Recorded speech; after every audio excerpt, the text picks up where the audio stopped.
భద్రాద్రి కొత్తగూడెం జిల్లా బోరగంపాడు మండలం. నా పేరు మొవ్వ వెంకటేశ్వరరావు, భారత కమ్యూనిస్ట్ పార్టీ సిపిఐ మండల కార్యదర్శిని. ఈరోజు వర్షాకాలం వస్తూ ఉందంటే మా బోరగంపాడు మండల ప్రజలు ప్రాణాలు అరచేతులు పెట్టుకొని జీవించాల్సిన పరిస్థితి ఈరోజు చూస్తూ ఉన్నాం. ఇక్కడ మీరు చూస్తూ ఉన్నారు, ఇది గోదావరి నది సముద్రంలో తలపిస్తుంది. అటు చూస్తూ ఉంటే ఆసియా ఖండంలో రెండవ అతిపెద్ద ఫ్యాక్టరీ ఐటీసీ పిఎస్పిడి కనిపిస్తూ ఉంది. ఈ రెండో అతిపెద్ద ఆసియా ఖండం రెండో అతిపెద్ద ఫ్యాక్టరీన ఇక్కడ ఈ కంపెనీ కూడా రక్షణ లేని పరిస్థితి చూస్తూ ఉన్నాం. గతంలో పోయిన సంవత్సరం ఇదే సీజన్లో సారపాక్ కట్టాలని చెప్పేసి బోరగంపాడులో దాదాపు 35 రోజులు సుమారు రిలే నిరాహారదీక్షలు అఖిలపక్షం పార్టీ ద్వారా మేము చేశాము.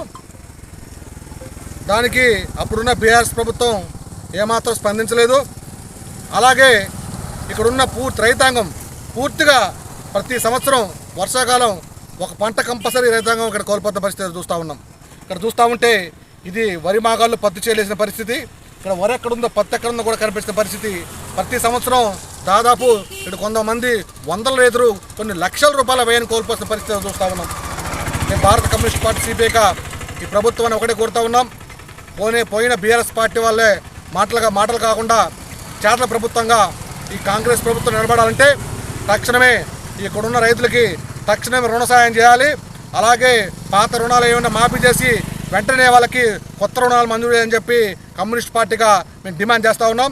అలాగే ఇప్పటికైనా కొత్తగా ఏర్పడిన కాంగ్రెస్ ప్రభుత్వం ఇక్కడ ఉన్న జనాల మీద జాలి చూపించైనా సరే మీరు అశ్వాపురం నుండి సారపాక నుండి బోరంపాడు వరకు కరకట్ట నిర్మాణం వెంటనే చేపట్టాలని. ఎందుకంటే ఇక్కడ చాలామంది కార్మికులు కర్షకులు ఇక్కడ పనిచేస్తూ ఉన్నారు. ఐటీసీలో దాదాపు 20,000 మంది క్యాజువల్స్ ఏమి, వర్కర్స్ ఏమి, మెయింటెనెన్స్ ఏమి, ప్రాజెక్ట్ వర్కర్స్ ఏమి దాదాపు 20,000 మంది పైచులు ఇక్కడ జీవనోపాధి కొనిస్తూ ఉన్నారు. ఈ ఫ్యాక్టరీని కాపాడాల్సిన అవసరం మేము అంతనే ఉంది. అలాగే ఇక్కడ ప్రజలు కూడా కాపాడాల్సిన అవసరం మేము అంతనే ఉంది. అలాగే చూస్తూ ఉంటే బోరగంపాడు మాత్రం కరకట్ట కట్టినా కూడా ఇక్కడ ప్రైజ్లోని పరిస్థితి ఈరోజు చూస్తూ ఉన్నాం. ఎందుకంటే బోరగంపాడు చాలా పల్ల ప్రాంతం. దాదాపు 50 అడుగులు వస్తే చాలు బోరగంపాడు సగం ప్రాంతం మునిగిపోయే పరిస్థితి చూస్తూ ఉన్నాం. కాబట్టి బోరగంపాడు మండల ప్రజలను కూడా ఎక్స్పెషల్లీ బోరగంపాడు గ్రామ ప్రజల్ని ఎత్తైన ప్రజలను తీసుకెళ్లి వాళ్ళకి పక్కా ఇల్లు కట్టించి ఏదైతే పోలవరం ప్రాజెక్టు తరపున R&R ప్యాకేజ్ ఇచ్చారో వాళ్ళకు కూడా R&R ప్యాకేజ్ వర్తింపజేసి వాడికి కూడా సరైన న్యాయం చేయాలని చెప్పి భారత పార్టీగా డిమాండ్ చేస్తూ ఉన్నాం.